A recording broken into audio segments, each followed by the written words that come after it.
رو رو لکھیے چٹھیے درداں بھرئیے، رو رو لکھیے چٹھیے درداں بھرئیے،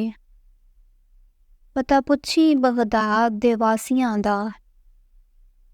دیوی جا سنہڑا دکھاں بھریا، دیوی جا سنہڑا دکھاں بھریا، انہاں اکھیاں درس پیاسیاں دا،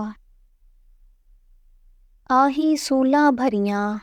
سینے سڑے وچوں نکلن، ہاں نے صدا اداسیاں دا،